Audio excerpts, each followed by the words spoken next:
Good evening, folks, and welcome back to another episode of your favorite podcast, South of the Cheddar Curtain. Your boy, Devin Hines, sitting across from Luke Mueller, as always. You want to say hi to the folks, Luke? Hello, folks.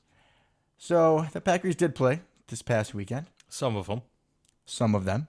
Aaron Rodgers in the Pat McAfee show this week said repeatedly it was a meaningless game. Game that didn't matter in the slightest. Nevertheless, our boys took the L. 37-30 to a hungry Lions team. Very hungry. Biting all those kneecaps. Dan Campbell has those boys.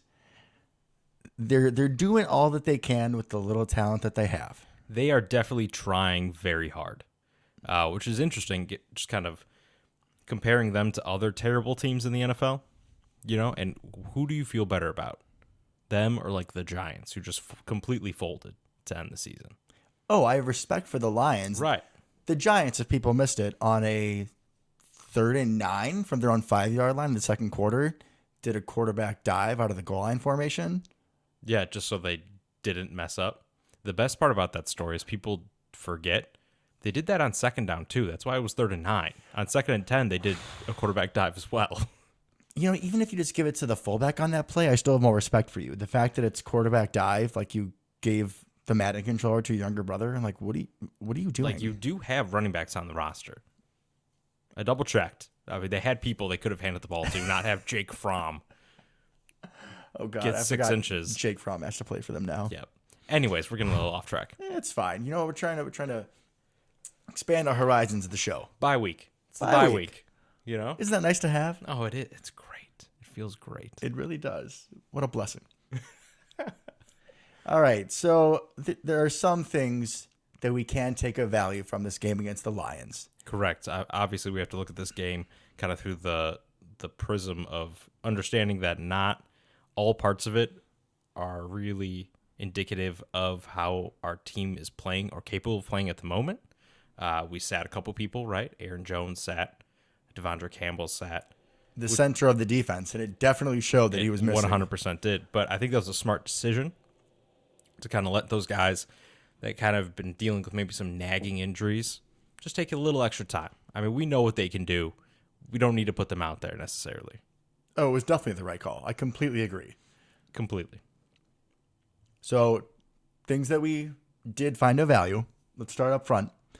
It was nice to get some of the pieces of the offensive line back, right? There were rumors that Bakhtiari was coming back, and we sort of had a glimpse into that.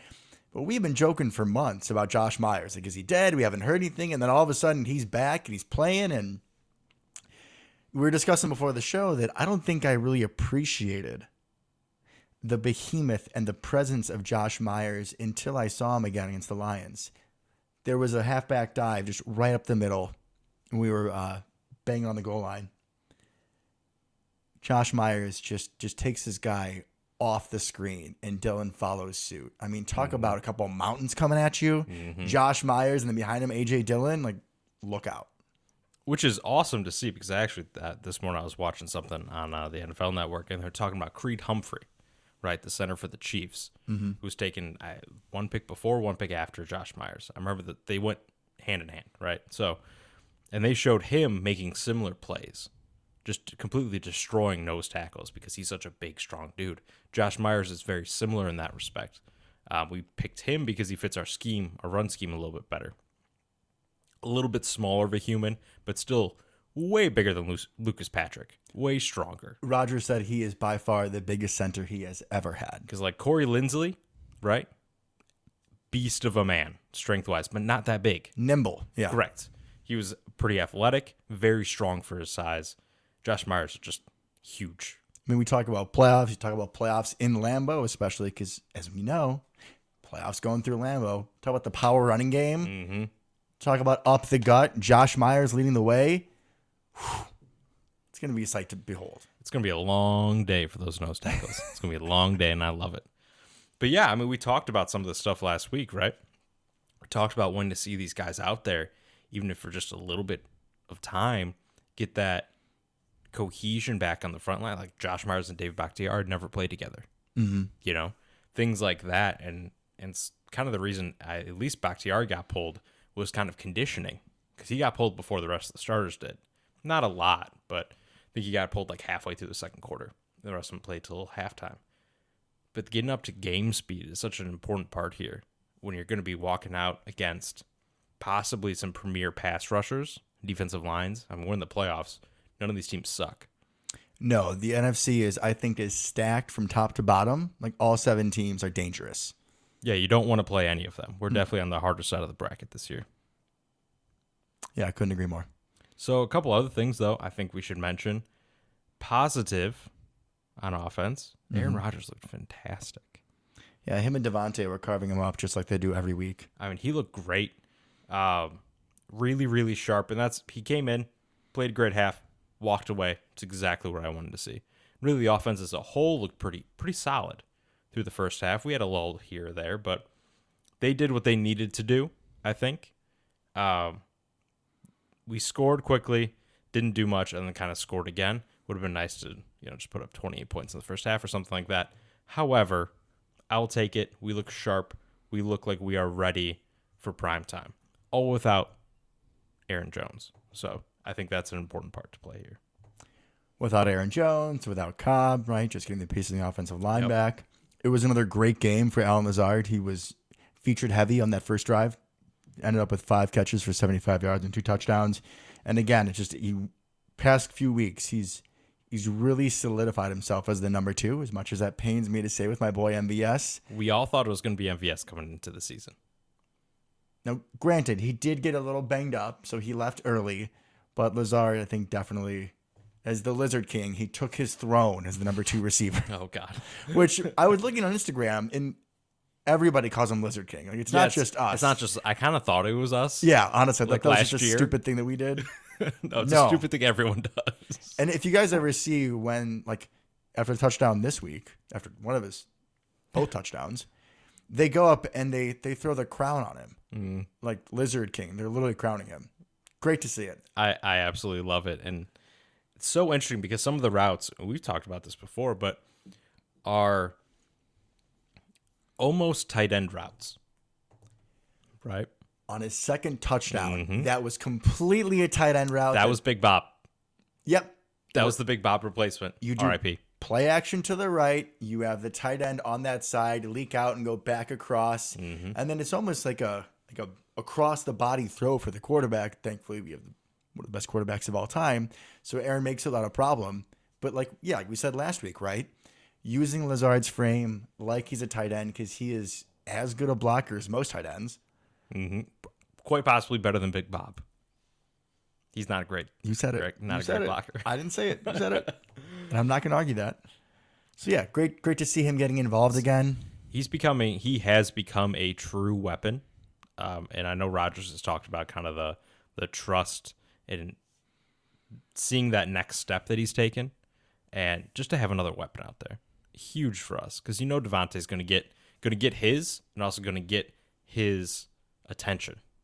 We can just keep on counting. What are you gonna do? You gonna double Devontae? Good luck. Then you want up Allen Lazard. Then you want up MVS. Then you got Josiah doing some things, and you're not gonna stack the box for the hammer, AJ Dillon, the quad father, and then Aaron Jones gonna cut it outside. Like, if our boys play to their potential, which is a big if, because in playoffs in the past, it's been us shooting ourselves in the foot, not being outplayed by teams. But if we show up consistently at the offensive skill positions, I mean, this is the most balanced offense I think we've ever had in recent memory, right? I mean, this isn't 2011 where we took the league by storm with our 27 different wide receivers that would all kill you. That was the year where we had Jordy and Jennings and Driver and James Jones and all that, Richard Michael Finley. we didn't run for shit though. Absolutely no running game. And we had Ryan Grant, I believe, because that was the year after the Super Bowl. He was back and healthy. Yep. It really, really kind of bit us in the butt there towards the end. But we can beat you so many different ways this year. Like you said, playing up to their potential. We haven't yet this year, quite frankly. I don't think we've seen the team fire on all cylinders, which is kind of a double-edged sword. A little scary because, I'd like to see that at some point. But on the other hand, think about how good they could be if they just show up. We're still putting up like 30 points, even if we're not firing on all cylinders. Right. We're finding things we don't like when we put up 30 points. In a game we didn't try. Correct. Where we had literally nothing to play for.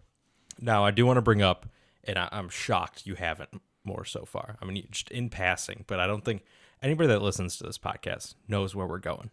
Your boy, man. You got to throw something out. Josiah with the wheels. Yeah, Josiah definitely showing he can add a little something to the offense, right? As we mentioned in the past, what he lacks in verticality, he definitely showed he can make up for in his wheels. I mean, my God, he took that little screen dump off and gave not Amari Rogers. Should not be mentioning him. We'll get to you. Yeah, we're too soon. We're still talking about things that we like, so we Correct. cannot be mentioning Amari Rogers. He gave Jordan Love like half of his passing yards in one play. And it was all after the catch. Yeah, Josiah took a little backdoor tight end screen, took it 62 yards, broke like 3 tackles. And again, that's just another component. That's something else you have to look for. It was great to see it out of him, and I'm sure LaFleur was really happy to see it, right? Right, because that's his guy, right? We took him in the 3rd round. Everyone That's thought that was his a use terrible- check, It right? is, All it the is. 49ers comparisons. Exactly. Who's been forced into a non-use check role this year with Big Bob's injury, RIP. But what I was really impressed by was that after the catch ability, which is something that no one else, not even Big Bob, probably makes a play quite like that. That looked, I mean, I'm just throwing out comparisons here. Obviously, he'll never be this good. I'm salivating. Who are you going with? I'm going to go with Kelsey. I like that. Do you know what I mean? Because Yeah. Kelsey kind of has that ability where you think someone's kind of there, and he's not trucking people or anything. He doesn't have the same play style as Gronk, but he's fast enough to kind of keep you at bay, and he'll just kind of weasel his way off tackles. Do you know what I mean? For sure. Like, people just can't get a good hit on him. And that's kind of what Josiah looked like to me. And the fact that it was a middle screen, It's maybe 100% a Kelsey thing. a little off tackle, but like he was still going through the middle of the field. There were plenty of guys. This is in the 4th quarter. Detroit's playing a soft zone. Like it wasn't a blitz. You need to make one guy miss. He had to get through the defense. Yeah. And he weaved his way through, which once again is very much a Kelsey style of run after the catch. So I found that super interesting just from a future perspective, if anything, right? Because Josiah has taken steps this year to become better, but I'm really interested in what he's going to be like next year. Because I think if we have more pieces in play, get all our pieces back, I want to see what that role looks like. If we have Big Bob back, you're saying? Or, because I think he's a restricted free agent, any classic tight end back. Do you know what I mean? Maybe Tyler Davis gets a bigger role. Maybe he does. But because I don't think, even after this year, I don't think Josiah is that classic tight end. I think they're going to want to put him back in more of the use check role. He'll play tight end, depending on formations and such. I have no doubt. But I don't think he's going to be next to David Bakhtiari every single play on the line of scrimmage. No, I don't think that's the plan. definitely not. They want to move him around. So I'm really excited for his development. Now he's shown me enough flashes the last several weeks that I'm starting to get excited. I'm not on your level, but I'm starting to get there. I'm starting to see some stuff that I'm really liking. What I was bummed about was they didn't show Rodgers' reaction to the play. 'Cause there's a lot of rumors, thoughts, whatever, about that Rodgers hates Josiah, right? Whenever, like, if Josiah drops a pass or does something, they show Rodgers' reaction then, and he's angry, he's swearing, and I think it would have been a cool moment. I'm sure Rodgers would have given him some praise about that. The Without a development and the good route and how he's becoming a big part of this offense and he's becoming more reliable. Would have been cool to see, but he'll just have to make more plays in the playoffs so I can watch Aaron praise him. Hey, I am all for it. Absolutely all for it. So happy to hear that. All right. So that's what we liked on offense. I guess the only other thing we talk about is Patrick Taylor. We got to talk about Patrick Taylor, Patrick man. Taylor. Because I was kind of curious to get a better look at Patrick Taylor. Obviously, like we said, no Aaron Jones.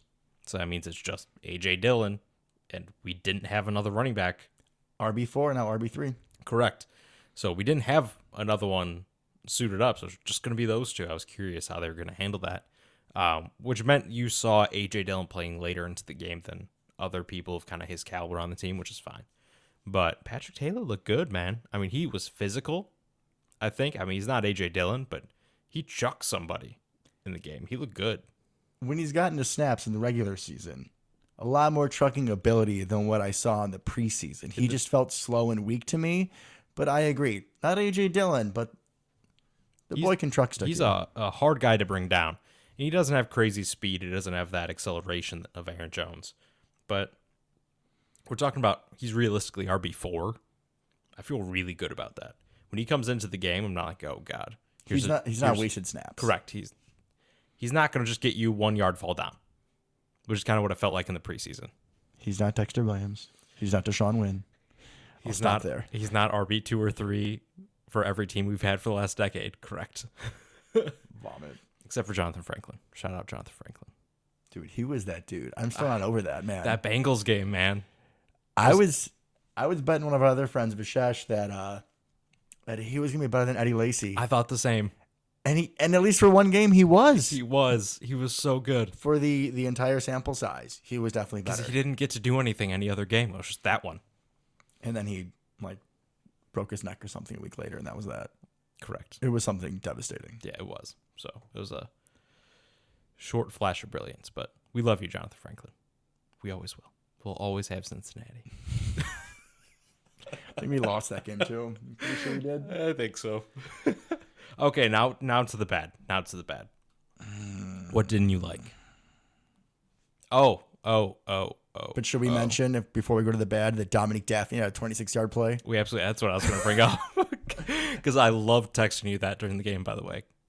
Yeah, this is another example where I was at work. So Luke was giving me updates, and he said, big play by Daphne. And I was like, what? Is that a typo?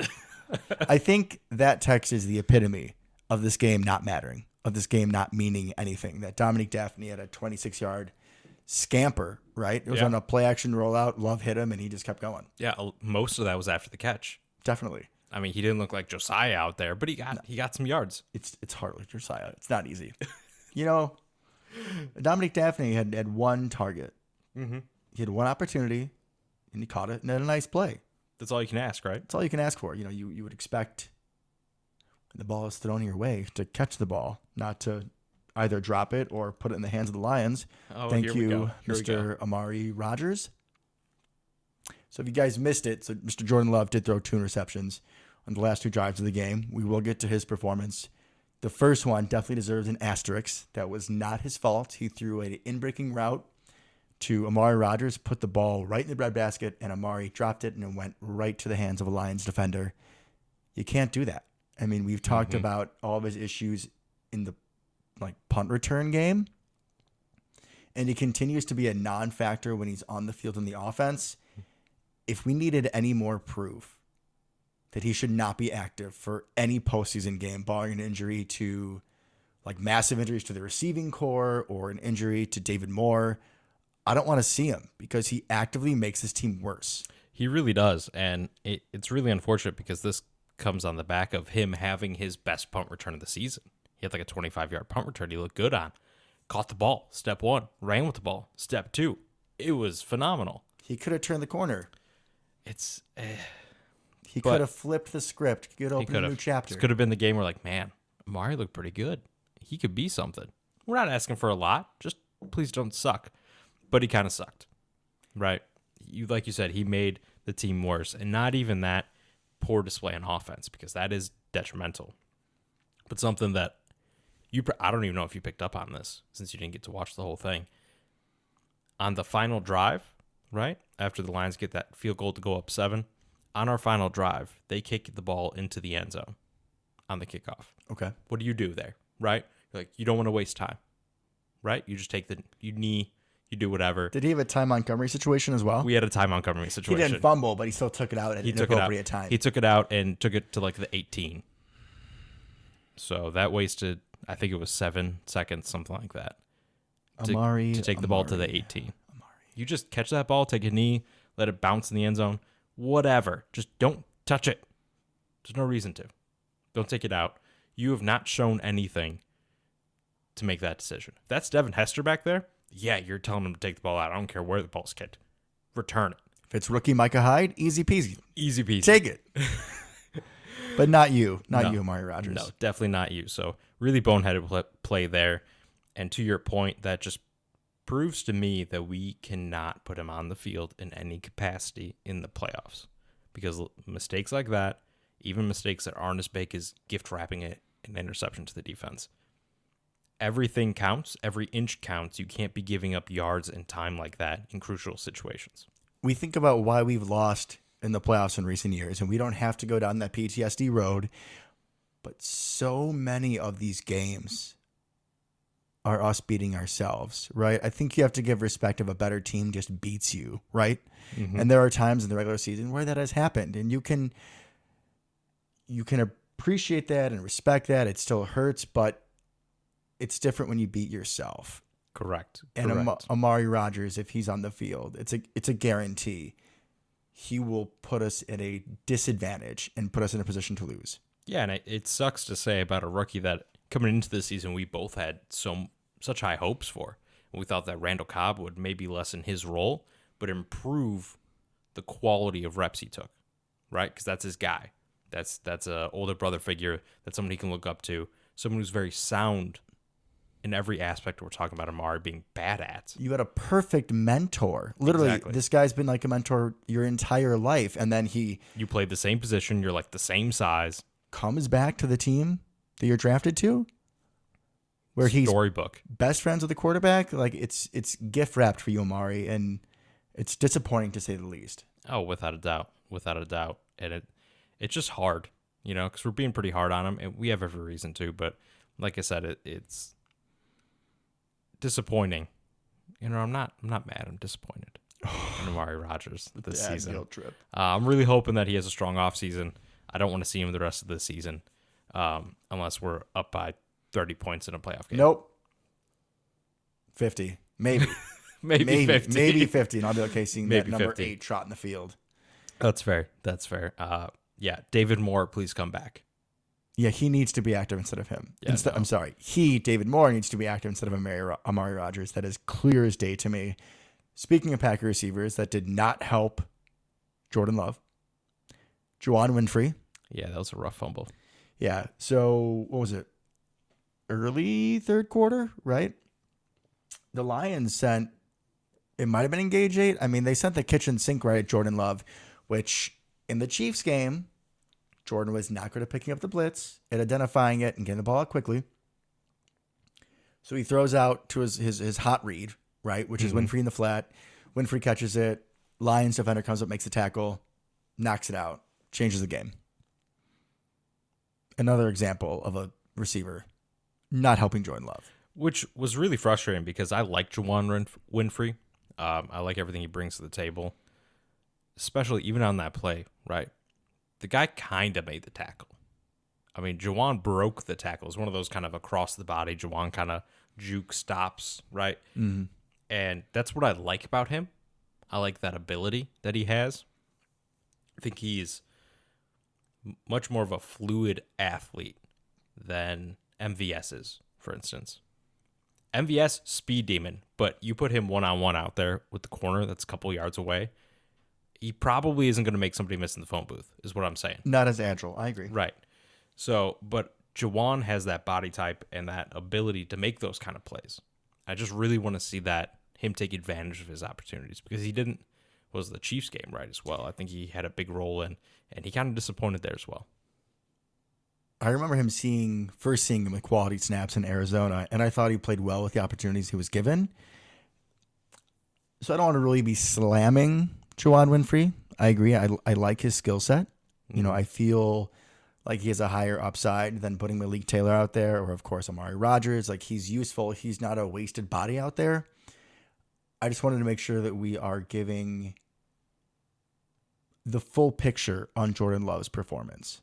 Because that's fair. There were a lot of guys that let him down and made him look worse than I think he played. And we will definitely get into him because I have some thoughts. I have some thoughts. I have some thoughts. All right, do you just want to dive in? Do you just want to dive in? Jordan Love or yeah. defense? Yeah, we can go Jordan Love. Then we'll hit defense. Defense there isn't that much to say about it. I got a couple thoughts, but it's a 1 minute discussion. 2-man. One that played, one that didn't. Perfect. Okay. There we go. Jordan Love. Jordan Love. So, given what you saw, what were your overall thoughts? We'll just start there because I definitely have some, but I want to hear what you're thinking. So as I've said previously on the show, right, this is me seeing limited snaps through patients' rooms, through watching highlights. I think he looks better than he did in Kansas City. I also felt like this was a game plan which is tailor-made more to his skill set. In Kansas City, we went a lot of empty and forced him to make really quick reads, which he really struggled with. Mm-hmm. We still went shotgun, but we at least gave him a back and some chipping from the tight end to help him out a little bit. Did have some better throws, a little better accuracy. Like with the pass to Winfrey, better making the quick read on the blitz, right? Because against Kansas City, a few times he was blitzed and he just folded. Or he just locked on to Devontae. I'm happy Devontae wasn't in the game because then he didn't have an automatic, oh, I'm in trouble, I'm just going to throw this person. True. He actually had to go through progressions. He did.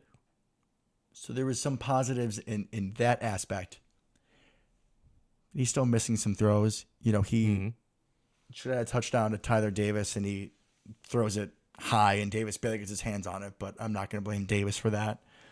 That was a good play overall. I think that the throw itself was okay, but the play overall, I liked seeing that. That was probably my favorite play of his. Because he got out of the pocket, used his legs, kept his eyes downfield. Mm-hmm. Mm-hmm. So some positives. But then again, you get the ball back in a position to go tie the game. Pressure in his face. Throws off his back foot, like reverting to stuff that he would do in Kansas City. Ball sails, interception, game over. Correct. And while the interception to Amari isn't necessarily 100% on him, it's hard because we're judging him against Aaron Rodgers in some respects, and that's not fair to him. But when you have a quarterback that's thrown 4 interceptions all year, and he has thrown less interceptions than Jordan Love since week 2, which is just a mind-boggling stat. It's amazing how some quarterbacks seem to be able to avoid that, if you know what I mean. Avoid throwing interceptions? Regardless of who's at fault, if that makes sense to you. So the Amari Rodgers thing, that's a fluke thing. You don't really see Aaron Rodgers throw fluke interceptions very often. How many times has Aaron Rodgers thrown Amari Rodgers? I think like 8. That sounds high to me. I understand what you're saying. It's just he seems like one of those guys where he's gonna be pick happy early on. Oh yeah, I mean Rodgers was not as pick happy, but like his first year, man, it was rough. Do we not remember that we went 4-12, 5-11, and a lot of one-score games? He'd throw a pick or he'd fumble or turnover on downs. Like we have a very romanticized. Oh, absolutely memory. We do. Absolutely we do. But given the last year of our lives where it's been like you're going to have Aaron Rodgers or they're going to kick him to the curb so we can have Jordan Love, when I see Jordan Love not play great, I don't love it. See, that one's for you. Thank you. Also, from a pragmatist standpoint, we were looking for him to ball out for a couple reasons, so we felt better about him potentially being the future, and also so other teams could see it. Yeah, potential trade bait, and he definitely did not help us in any favors. No. But I also don't think that he played terrible enough to the point where we would make a drastic move in the offseason if Rodgers is gone, right? We would not go draft somebody in the first or second round. No. We would not trade for somebody. Mm-mm. We would go on he made some progress. Let's see what he has when he has a full offseason. Another full offseason looking like QB1. Yeah, no, I agree. I want to go back to something you said because I think it's the heart of my problem with Jordan Love. I had good analysis? What? I don't even think you knew what you said. You said you talked about his skill set, right? What is his skill set? What is Jordan Love good at? Strong arm. Where? Have we seen it? Not here. In college, that's what he was good at. Big frame. Decently mobile outside of the pocket. Have we seen that outside of the one play to Tyler Davis? Yeah, there were definitely some design play action rollouts where he was able to roll out. Although his Jimmy Garoppolo does rollouts too. Every quarterback in the NFL can do rollouts. I think you're probably trying to prove a point that he has no strengths. No, that is not where I'm going. Because I agree, right? He's a good athlete. He's not a crazy athlete. He's not a Trey Lance level athlete, right? No. But he's not supposed to. In theory, he wasn't that far off. He That is a gross think of it this way. assessment. Think of it this way. When you saw his highlights in college and stuff like that, right? Did you think we would at least potentially get young Rodgers' athleticism? Because right now he's much closer to current Rodgers' athleticism. Of what I'm seeing, I'm not saying that he is a better athlete than Rodgers currently. I don't remember watching his highlight film and seeing a lot of great scrambles. I don't. Okay. I remember seeing more than he's showing. Okay. But that's a lot of that, I'm sure, is he's trying not to a certain extent, right? Because young quarterbacks can kind of go one of two ways. They can either fall back on their gifts, frequently to their detriment, right, and scramble way too early, way too often. Or, with good coaching, they try to avoid that. I think that's probably what he's doing currently. You think he's overthinking trying not to come off as a scrambling quarterback and being someone that can't stick in the pocket? Well, I think because a lot of the throws I did not like coming from him in this game, he got pressure and he just stood there. And then he winged it off his back foot. The interception was not the only time that happened. It was the worst one. And some of them were completions. I mean, I'm not saying this is all bad, but he didn't really avoid pressure at all. He didn't even really try most of the time. I think his first play in the game, he got sacked. Yeah, he did. Because he didn't run away from the pressure. So some of that is awareness. Some of that is trusting yourself. But my point is not that he has no strengths. My point is I just haven't seen any of it. He has a big arm. When has he ever really put a zinger in there or threw a nice deep ball? Saints game, that was it. That was Those two passes. And one of them was to Amari Rodgers, and I think he caught like a 20-yard pass. Yeah, and that was a good throw, but even then, that wasn't a huge arm strength throw. No, it was a bit of a zinger, but it wasn't like a rocket. Like right. his highlights from Utah State. Yeah, it was a lot of just deep go routes, which he's supposed to have a cannon. I just haven't seen it. He was supposed to have one of, if not the strongest arms in his class, right? And it looks like he's putting touch on everything, which long-term may be a very good sign for him, his ability to do that, because a lot of the young flamethrowers, Josh Allen's a good example of this, that's all they got when they come out of college, is everything looks like they're trying to be Brett Favre type of deal. They don't learn the touch till later on. It seems like he has that to a certain extent, or at least he's working on it. But just everything that he was supposed to be good at, I'm just not seeing on the field.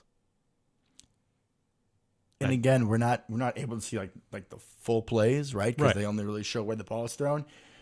But you wonder how much is the floor scheming up plays for him to show off his talents, to show off the deep ball, right? I mean, we all remember when we drafted Jordan Love, Matt LaFleur's that kid on Christmas. Mm-hmm. He was very excited. I don't know the last time I ran around that giddy, like how Matt LaFleur did. You know what? No, I do. NFC title game when MVS burned whoever it was for touchdown. I ran around my living room like 3 times. It was beautiful. Not ashamed of it. But he was so excited. And you would think that when you get to have your boy, and we knew that he was going to play, you would scheme up some stuff to show him off. And underwhelming again. Yeah, and that's really, like I said, I don't want to bury the kid. I hope he has a very long career after Aaron Rodgers is done playing or somewhere else. Send him to Cleveland. I really hope he doesn't start next year, you know? But right now, and once again, this is going to be a really bad portrayal of him, right? Uh-oh. Here comes something special, folks.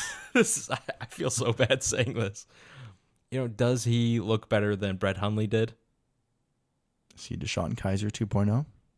No, he does not look better than Brett Hundley. No, they look about equal. That's what I'm saying. I'm not no shots at Brett Hundley. He's, last I checked, still in the league somehow. But at least he was at the beginning of the year. But look at some of, not only with COVID and injuries, but some like how bad some quarterbacks are in the league. I mean, Peterman lasted for a few years, which is mind-boggling. John Gruden. But so, and I really want the best for Jordan Love. Seems like a really good guy. It's just I want to see him excel at something. I mean, I think when you watch young quarterbacks, that's what you're looking for, right? You're looking for a play here or there because you know overall there's going to be a lot of growing pains. You know they're going to throw bad interceptions. They're going to make poor decisions, poor reads. They're going to be inaccurate. It happens. You're looking for the flashes where you can be like, that's the guy. That now we just need that. That's why we drafted him. Yes, we just need that on every play. But I'm missing that play. You know? I think that's what's really gnawing away at me when watching Jordan Love. Is that I'm just not seeing that play. How does the lack of development of Jordan Love affect your feelings about this playoff run? Potential playoff run? It makes me that much more focused on the fact we have to win a Super Bowl. Because exactly, if the worst comes to worst and we lose Aaron in the offseason, we are not going to be the number 1 seed next year with Jordan Love unless he makes some drastic changes. Yeah, I think maybe you could tag it, and we'll get into all this at some point later in the offseason, I'm sure, after we win the Super Bowl. But,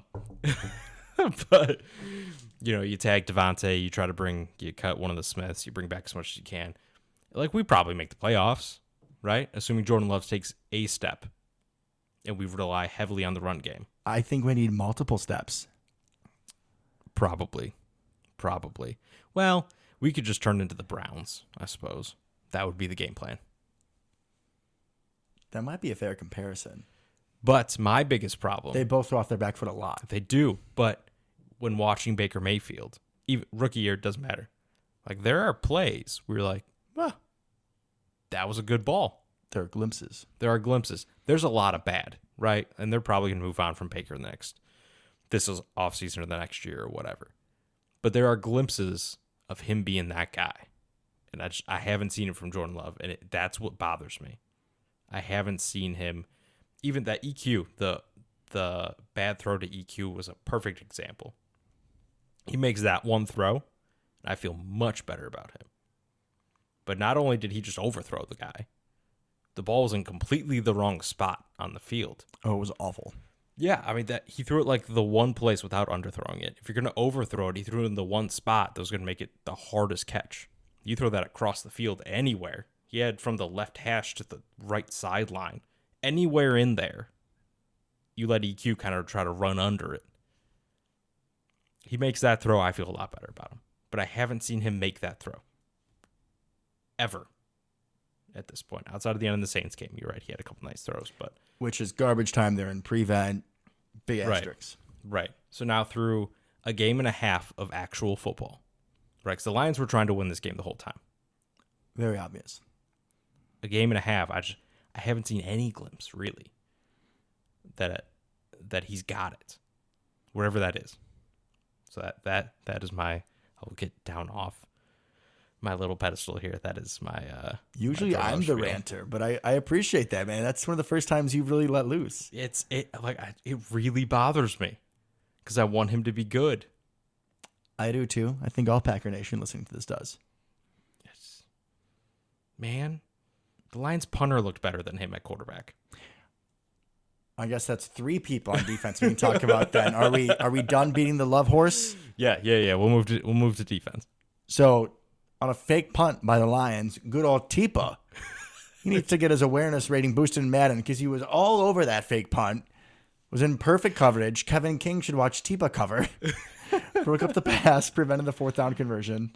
That was a good throw by the punter, honestly. It was a good throw. It was. But he let his guy. Tipa was all over the field. Tipa, yeah. Tipa doing some things. Great awareness to catch that so early on. Tipa knows that Zadarius Smith is coming back, and either him or Garvin are taking the bench soon. He's fighting. He is fighting. He's trying to Tipa the scales in his way. I'm so sorry, guys. Oh, man. Okay. My night is made. Also, Tom Kennedy out there looking like a better quarterback than Jordan Love. The random 5th-string receiver on the Lions that now has more passing yards than receiving yards in his 4-year career. Can we just talk about how... Fun fact, former pro lacrosse player. Who'd have thunk it? Laxbro. It's kind of a similar motion, right? Throwing it. I mean, no. Kind of. All right. Mobile, throwing off platform, right? Yeah, absolutely. That's a fair comparison. Just the Lions using every trick play in the book in a game that doesn't matter. Like, I don't... Honestly, I loved it. Like, watching the game... but it was funny. Watching the game is just a spectator, and that's what I tried to go in. this game. I was like, I don't really care what happens. I want to see Jordan Love, and now everyone knows my thoughts on that, and just watch the game. Like, this should be interesting, right? It was because man, they tried.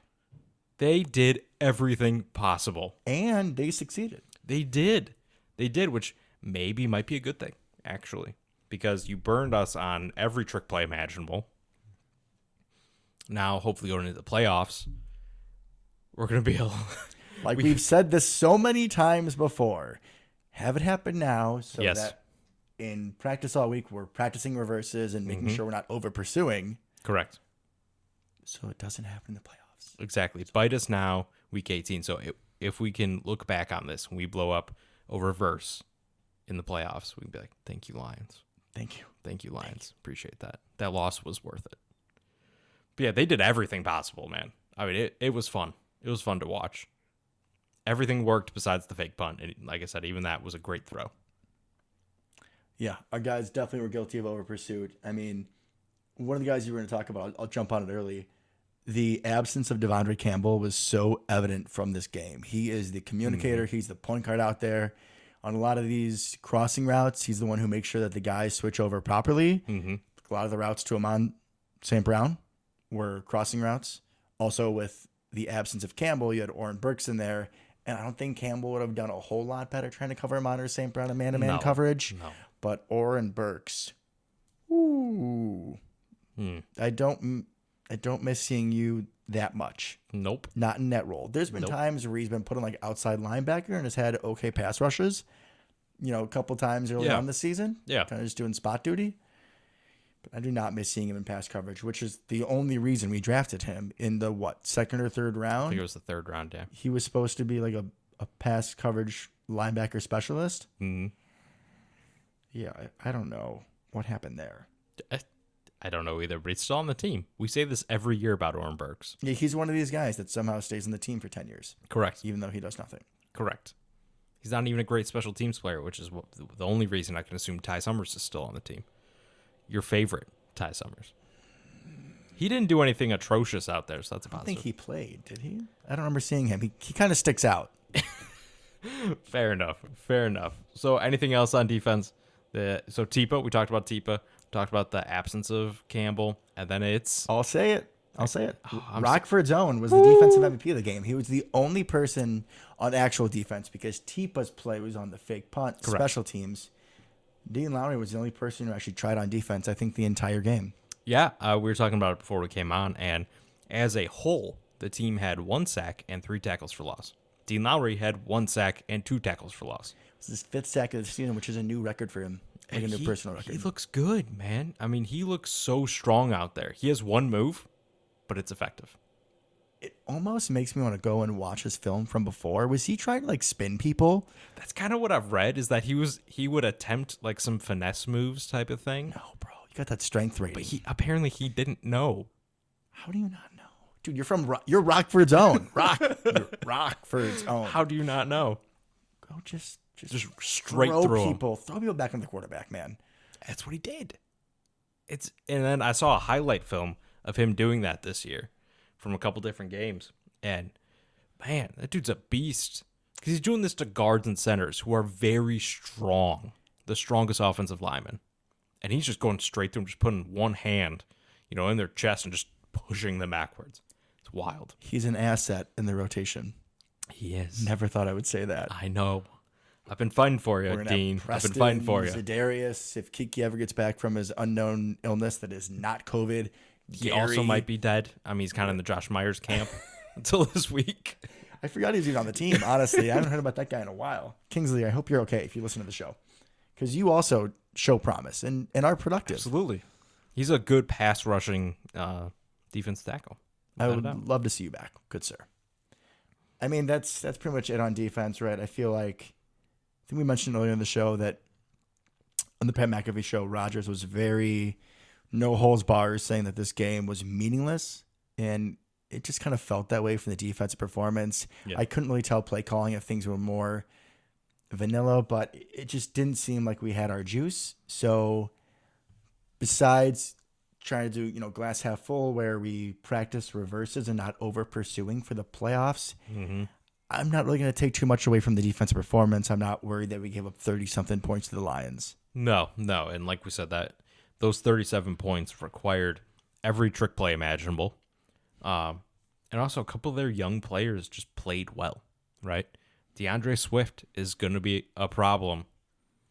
Is going to be a problem for a lot of people going forward because he is a very talented, versatile running back that can do a little bit of everything, and he showed that.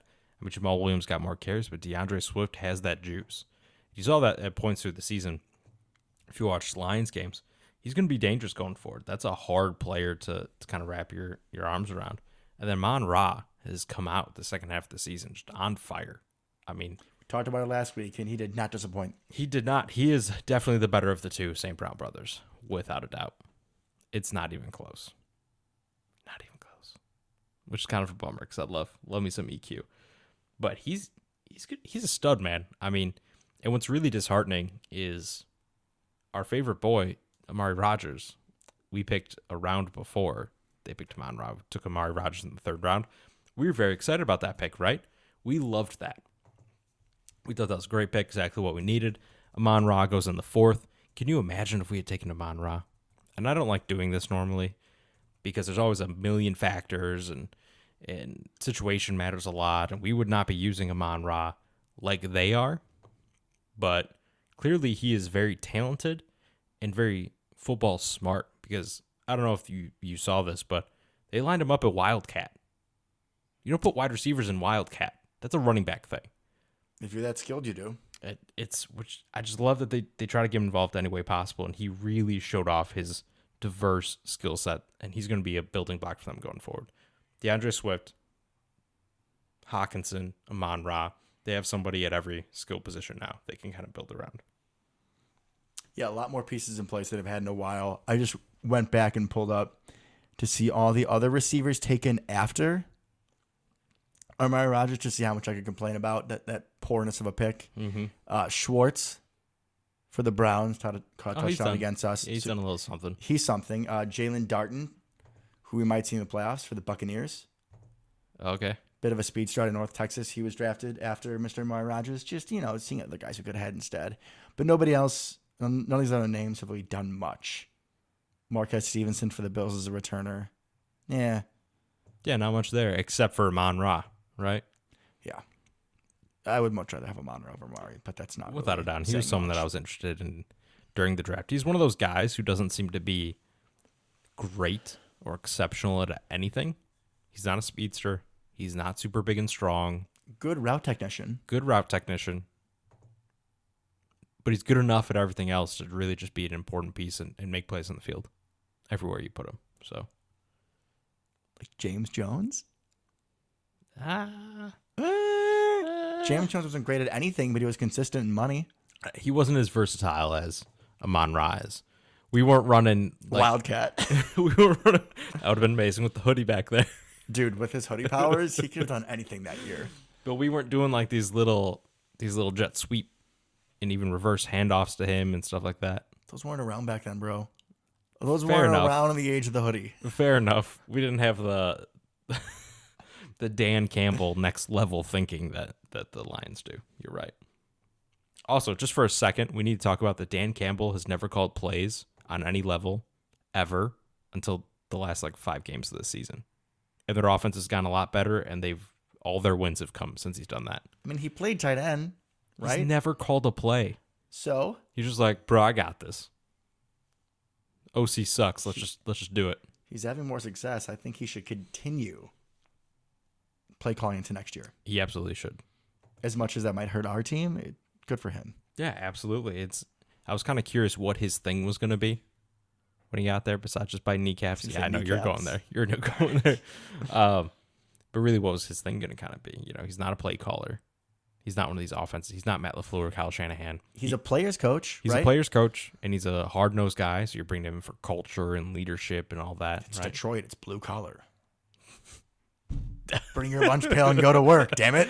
Exactly. Doesn't matter how hard and how cold it is, how tough the NFC North is. Well, just the Packers. Yeah, it's You're just us. you're going to show up and you're going to work hard. Exactly. I'll be damned. You know what they did? They beat the Packers. They showed up and they worked hard. So good for them. The Detroit Lions seem like the unlucky little brother in the division. Like, I actively don't like the other two teams. I just kind of feel bad for the Lions, so I want them to be semi-successful. We both expressed we've never had any harsh feelings towards Detroit. Nope.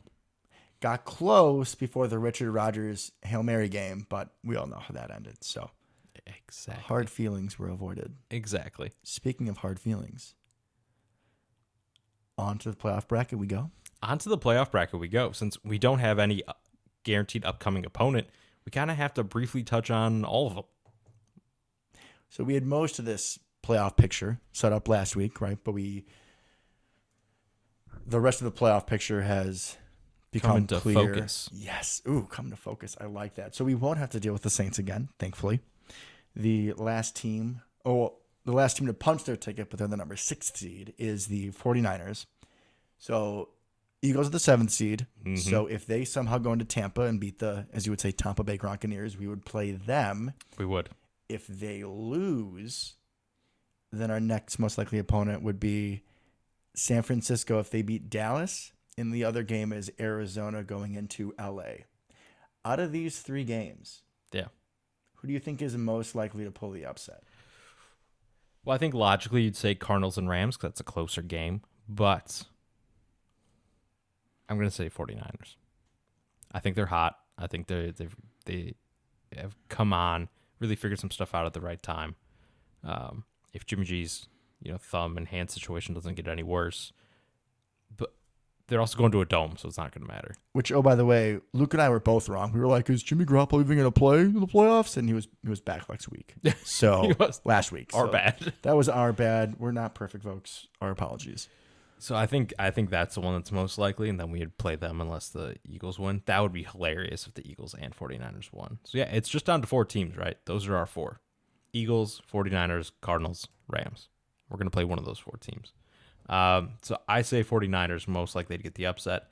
Cowboys just seem to be the Cowboys too much, Like they look unbeatable sometimes, and then they just look terrible at other times. So they're really inconsistent, and I think that San Francisco can just come in, control time possession. And they have Debo, who is somehow a superhero. Like, that man is unbelievable if you watched that game last week. Even Ayuk was stepping up too. It's like he was. All those draft picks that we were scared about that really haven't played up to their potential. Yeah, now they're here. They've and all arrived. those players that I wanted us to draft in previous drafts. Yep. Mm-hmm. You're not the only one, sir. I know, but man, I can't get over Debo. Honestly, he's their best wide receiver. He may be their best running back.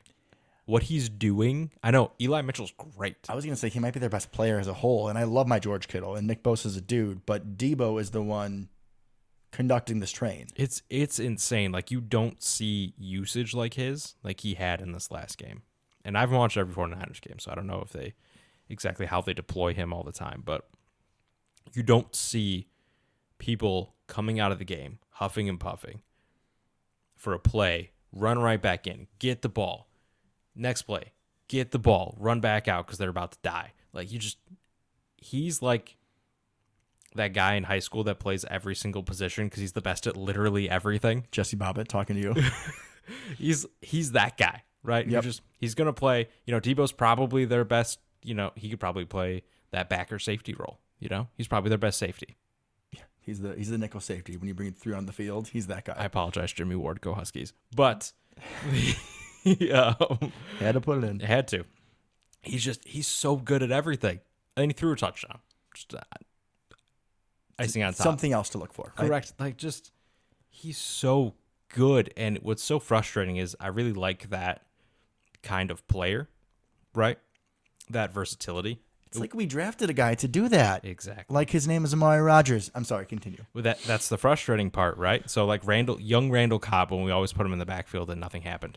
This is kind of where my head's at. And Amari's that kind of player too, right? He's smaller, but he's pretty stocky. I mean, he weighs the same as Debo, at least on paper. He's a couple inches shorter, but versatility, you could run some plays with him at running back probably, at least some jet motions, that kind of thing, swing passes, and then out there as a wide receiver. But Debo takes that to a whole nother level. He had a rushing touchdown like 5 straight games. And he goes out there sometimes as wide receiver 1, lining up against Jalen Ramsey, and he's not losing. That ability to play everything on offense is kind of a lost art, I feel. And also just something people aren't willing to risk.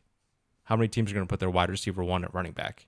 Yeah, and they don't just do like pitches to the outside. They will put him like halfback dive up the middle. He's like a legit running back when he's back there. Which when we used to use Cobb in that position, I would hate it because I was so scared of losing him, like you said. 100%. And then I think that's one of the reasons why. I mean, that in the inproductivity is why we switched away from it. Correct. But just that ability, that dude scares me. I mean, because he took that game over. Him, Ayuk, they have this other guy Jennings on the outside, and then you still have my boy Jennings. George Kittle in the middle. Eli Mitchell's a great running back. It's a Shanahan running scheme, right? His dad was doing it with the Broncos for years. You could put me or you running back there, and we'd still get 80 yards on the ground. Probably. You're hoping that you beat Jimmy Garoppolo at that point. Yeah, I think you really hope that, as awful as it is to say, that like Debo gets dinged up a little bit, right? Like when we beat the Eagles in 2010 wildcard game, Deshaun got dinged up, and obviously I think Debo is a more complete player, but I remember having the same kind of fear facing Deshaun Jackson as I would facing Debo. Yeah, the effect that kind of player, that kind of superstar game-changing player kind of puts in the game. Absolutely. So that they scare me. Plus, obviously, some PTSD.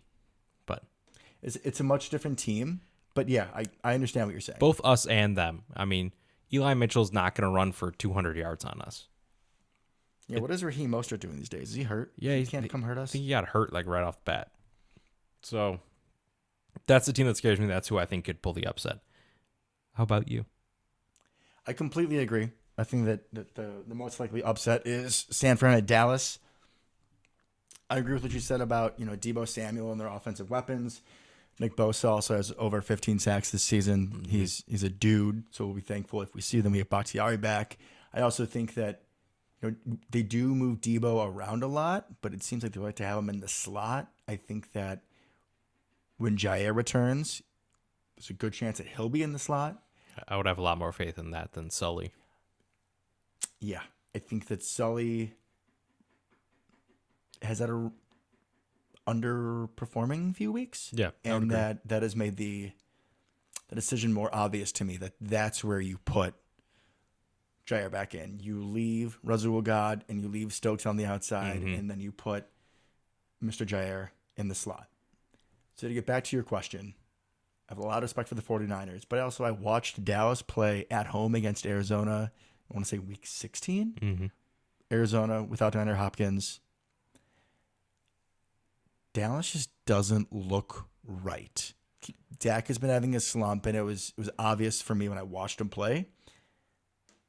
Wasn't throwing the ball super confidently, was missing more than he normally does.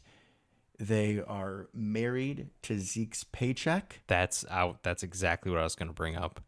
Tony Pollard. Way better. You think that he's more of like a receiving scat back, which he excels in, but he's also got that pop, so like Aaron Jones does. Yeah. Where he has the big play potential, but also like he can like get quick through the tackles or quick off the edge. He isn't, like I said, not just a scat back. And Zeke just looks slow, man. Think of all the carries he had over the years. Like he's just not the player he once was. Which is crazy because he's young still, but he looks old. Weathered. Yeah. That's a lot of miles on those treads. Good way to put it. That's something I've been talking about all year. Anytime the Cowboys come up, it's just, man, Tony Pollard's much better than Ezekiel Elliott. Much better. And like you said, he kind of started his career as kind of that pass catching change of pace back, but you give him the ball, if he's the lead running back, you are not disappointed. He's making plays in between the tackles. He's popping off big runs that Zeke just can't do anymore. He doesn't have the speed and the acceleration that he used to. Pollard does. I mean, he's their kick returner. You don't put unathletic people back there for that. So we do sometimes. Okay, besides us. There's another factor of the Cowboy team. Oh, yes. That would make me think that the Niners have the edge. Mr. What's an Adjustment, Mike McCarthy. Correct. A lot of those playoff losses come to us not performing well, but also his lack of the ability to make an adjustment. Like, we're just going to leave the Darius Gunter on Julio Jones the whole time. That's going to work out great for us. Yeah, spoiler alert, it did not. It did not. But also, like you brought up, we did not come out and play our best, right? At some point, some of that is on the coach. Some of it is on the players. Like, if you can't get up for a playoff game, get off the field. What are you doing? But as the coach, that is your job. Correct. So there's a potential that they come out a little flat, then they don't make the proper adjustments to kind of get back into the game. Also, something that's important to remember about the 49ers is that they came back against the Rams, right? They were down 17-0. They didn't panic. They came back running the football. They didn't go super pass happy. Which most teams wouldn't do. They would go pass happy, like Right. you said. But they have the ability to catch up while running. So even if Dallas gets out to a lead, it's not necessarily safe. And you're like, oh, Jimmy Garoppolo is going to have to do everything. Probably not. That lead's going to have to be bigger than 17 points, apparently, to put them in that position. Just hand to Debo. Apparently, Just that's pitch it to literally, Debo. that's Just bring it literally to all you Debo. need. Just whatever to Debo. And then when you circling on Debo, you got Kittle. And got Ayuk, like you said, Ayuk. been playing really well. Jennings had 2 touchdowns against the Rams in a pivotal game. Mm-hmm. They got options. They got some depth there. We should probably talk about another game, although I love talking about that one. I mean, I think out of all of these teams, besides the Bucs, which is obvious because Tom Brady, I think we would agree that the Niners scare us the most. Yeah, which makes almost no sense, given that the Cowboys just put up 56 points or something. It was against the Eagles in a game that meant nothing. Correct. Oh, I understand. Then Arizona Rams have been 2 of the top contenders all year, right? So I'm happy they're playing each other, but also neither one of those teams kind of scare me. Partially because we beat them already. They're both bipolar, right? Yeah. Both quarterbacks, I think, have underwhelmed in recent weeks. Mm-hmm. We went into Arizona with, oh God, I wish I pulled up how banged up we were that game. That's when we had no wide receivers at all. It was awful. That's when Winfrey was starting, dude. Yep. And we still went in and we won that game. I feel like we controlled it pretty well. D-Hop was still playing somewhat in that game. He was, yeah, because he had a big touchdown over Stokes, Mm-hmm. which was just a hell of a play by Hopkins. Stokes was in position, I remember. And the Rams, I mean, Von Miller's been heating up a little bit, but Stafford is... He's throwing 2-3 picks a game at this point. Yeah, it's 6 in the last 4 games, something crazy like that. He's looking like Lions playoff Stafford. And you cannot do that against Aaron Rodgers because No. we're not going to give the ball up. Right? So you cannot give us extra chances. Well, hopefully we don't, unless Correct. people start fumbling and whatnot. But Well, yeah. Just fair catch every punt or let it bounce at this point. But, yeah, Cooper Kupp scares you, obviously, against them. Jair, Right. I mean, at this point, Stokes. I mean, depending on how they line up Kupp, I'm not too terrified of that. Plus, there's a ton of yards and touchdowns and everything, but the Rams have had a way of just kind of not showing up there in the big games. One of that being ours, one of those being that 49ers game. So, not super scared there. Or the Cardinals, like you said. We're much healthier than we were when we beat them, and they're much more banged up than they were when we beat them. So, feel pretty good about there. The other super interesting game to me is the Eagles and Tampa Bay Buccaneers. Because the Eagles are just weird, man. I mean, just weird. yes, they are one of the few power running offense in the NFL. They're averaging, almost 200 yards a game, it feels like. Yeah. After they couldn't run the ball for shit the first 4 weeks of the season. So we talked about this with us potentially playing the Eagles, right? That they can get into, they get the ball early, run, go score a touchdown. Basically, the 49ers game plan against us the last several times we've seen them in the playoffs. Pretty much, yeah. And then you get a fluky turnover, or you force a turnover, whatever. You get them to punt. You get the ball back. You take more time. You run down their defense. You get a couple of drives like that going, and then it just that ball just rolls downhill and gets bigger and bigger and bigger. Mm-hmm. So I could see it. Tampa Bay's still a little banged up on defense. I mean, they're down corners and safeties. I know that. I think they just activated Levante David to come back. I think. Yeah. I don't know if he's going to play or not, but against a banged up defense, I could see a lot of ball control there. I'm interested to watch that game. I think that'll be interesting. Devontae Smith's having a really strong second half to his rookie season, so now it's not exclusively running the ball. We do have a slight bit of a pass game. It'll be interesting. That's an interesting game. I think the Buccaneers are going to win, but it feels like such a cop-out and poor analysis, but when I think of this game, there's only one real thing that comes to my mind. Tom Brady. Yeah. I have faith that he's going to pull it out somehow. Now, I hope I'm wrong. I hope this is like when Baltimore went into New England and shocked the nation. That'd be great to see, but I kind of doubt it. I agree. So who do you want to play? If you could pick one team. Of the actual matchups, right? Because I would say Dallas, but there's no way numerically that we play Dallas. Right, we can't play the Buccaneers or Dallas. So out of these 3 teams, I think 4 teams. Oh, 4. I guess the Rams. It's Cardinals or Rams. That's who you want to play? It's Cardinals or Rams. I would say the Cardinals. Okay. Because D-Hop isn't going to be 100%, like you said. Now, we're the more healthy team. They're more banged up. We have this familiarity with McVay's system because him and LaFleur are both under the same tree, which is kind of a double-edged sword because then we're familiar with them and they're familiar with us. Odell Beckham is looking better in their offense, so I think they are more potent than Arizona would be. I think Arizona is the weakest link in the NFC. Okay. I think I would probably say the Eagles. Just because what you just mentioned, they're going to run the ball, right? And we have problems with running quarterbacks. I think we've done a little bit better recently this year about that. Kyler, for instance, didn't do much against us. Huntley did, obviously, but we've been better. But I think we just wouldn't turn the ball over. I'm banking on that and going to knock on wood here. That's like you said, the Eagles kind of need to make some stops and some plays to get some turnovers on defense, get them the ball back because they're not crazy explosive. But I don't think that would happen. So they can run all they want, kick a field goal. We're going to go score a touchdown. Their defense is not fantastic. They don't scare me that much, but also they have the ability to potentially Kaepernick us. So I don't love that either. Yeah, just the ball control and suffocate us. I mean, on defense, you got Slay. Yeah. Big play Slay, but he's old now. And his best days versus Devontae are behind him. Devontae has eaten his lunch several times, but let's just say, for the sake of discussion, that Darius Slay has the game of his life and he's able to lock down Devontae. The Lizard King. And they don't have Rasul God like they did a couple years ago. They don't have Rasul God. You think Devontae Maddox is going to keep up with MVS, who a little banged up against the Lions? He was on a live stream Monday night and said he should be back. He should be just fine. So you think one of their guys can keep up with him? No. And then who's going to cover Josiah? Oh, yeah, and then Randall Cobb's going to be back. So it just goes on and on. I could see Josh Myers pushing Fletcher Cox into retirement. Yeah, his best days are probably behind him as well. So that's where what I want to say, right? But they still scare me. I mean, any team that can run the ball scares me, realistically, at this point. Just because our run defense was so good early and has kind of been a little shaky recently.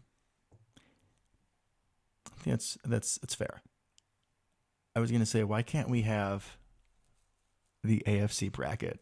Like, the Steelers? How? They're so... The Steelers... They're the most boring team to ever make the playoffs. The Raiders? Like, I would feel extremely confident against either of those teams. Yeah, and I would feel confident against the Patriots as well. Is Derrick Henry back for the Titans yet? No. I don't think so. I would probably feel confident against the Titans then, too. Yeah, honestly, what are they going to do? They haven't had Derrick Henry in like 8 weeks. They keep winning. But Julio just caught his first touchdown. I guess, is A.J. Brown having like 20 touchdowns? Him and Anthony Ferguson just going off? A.J. Brown's been hurt most of the year. They don't have Khalif Raymond. I don't know what they're doing. I honestly have no idea. They got the 1 seed somehow, but it feels like every time you watch that ticker at the bottom of the screen, it's like all their games are close, not super high scoring. They just win them all. Tannehill has a naked bootleg to win it. His stat line is always like 23 for 35 for like 178 yards, a touchdown, and an interception, and they win. And I don't know how, I don't know why, but they do. So that's not super scary. Obviously, the Chiefs kind of scare you over that just because their potential, right? Bills don't really scare me too much. No, and as a secondary Bills fan, they're just so inconsistent, and losing Trey White, their all-pro corner, I think has really hurt that defense. I don't see them going very far. No, neither do I. I mean, I hope so. Yeah, obviously I'm rooting for them out of the AFC. I remember last year when it was Bills, Chiefs, and Packers, Buccaneers, and everyone's like, "Oh, Devin, what are you gonna do when your two favorite teams play in the Super Bowl?" And I was like, "I'd be happy if just one of them makes it." And then Neither one for of them 2. did. I thought for sure, man. I thought that was gonna be the year. So yeah, we got they got the Bengals. The only team we didn't bring up. Yeah, I mean, Joe Burrow's on a crazy hot streak, but you got to think he comes down at some point, right? I was just gonna say the same thing. They got weapons galore, but we've seen teams like that in the playoffs go ice cold. We have been that team in the playoffs. Yes, indeed, we have. 2011. I didn't want to say it, but we have been that team. We know how it goes. So, yeah, AFC side looks much easier.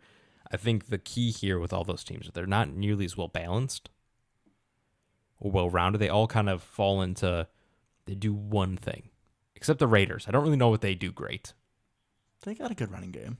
And they Yeah, have but Josh they Jacobs have doesn't scare enough. Hunter Renfrow. They have Hunter and Darren Renfrow, you're Waller, right. They get the job done. They do, because the Bengals have a crazy good pass game sometimes recently. Mixon does enough in the running game. He does enough. Bills literally are just going to throw the ball 75 times a game. Or have Josh Allen run and hurdle people. Correct. Because he is the closest thing to Brett Favre that I've seen, not from a talent perspective, but just like I don't give an F. He's quite literally Brett Favre mixed with Cam Newton. I could see that. Because people don't really realize that necessarily, but dude's the same size as Cam Newton. Yeah, he's like 6'5". He's huge. And he's that thick, too. He's not Mike Glennon looking like a giraffe. And he doesn't slide. No, that's what I'm saying. Like, he plays a lot more like Cam Newton mixed with Brett Favre, which I absolutely adore. I'm amazed he hasn't gotten like seriously multiple hurt yet. concussions, seriously hurt. Yeah, you hope for Buffalo's sake that doesn't happen in the playoffs.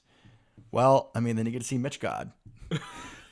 Watch Mitch Trubisky lead him to the Super the Bowl. Bills to a Super Bowl. I would just honestly, die that would be laughing. amazing. Amazing. Let's root for that to happen.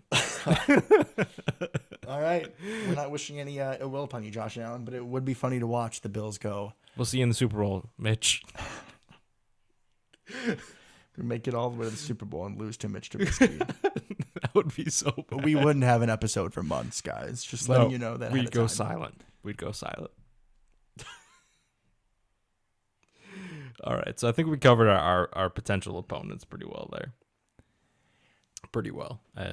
We'll see. It should be really interesting, right? I mean, there's two games on Saturday, 3 on Sunday, 1 on Monday. I'm super happy there's a game on Monday. I get to watch it. That's going to be super interesting. And you get the Manning cast for a playoff game. Good point.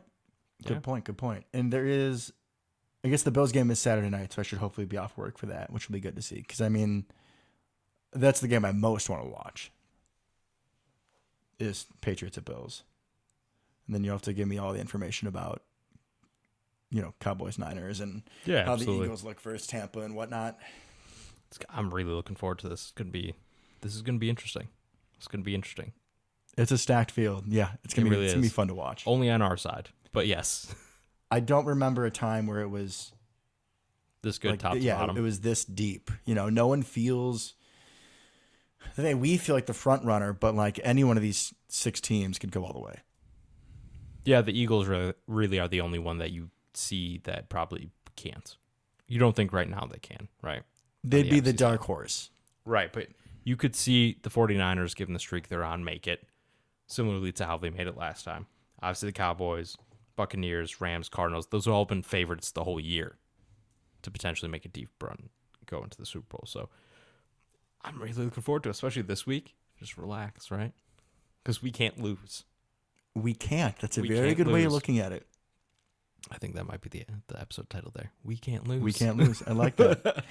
Alrighty, folks. We are pushing an hour and 15 minutes, so I think it's about time that we wrap it up. I think so. Stay safe this weekend. Enjoy watching the playoffs with a good peace of mind. Mm-hmm. Go Pack, go. Go Pack, go.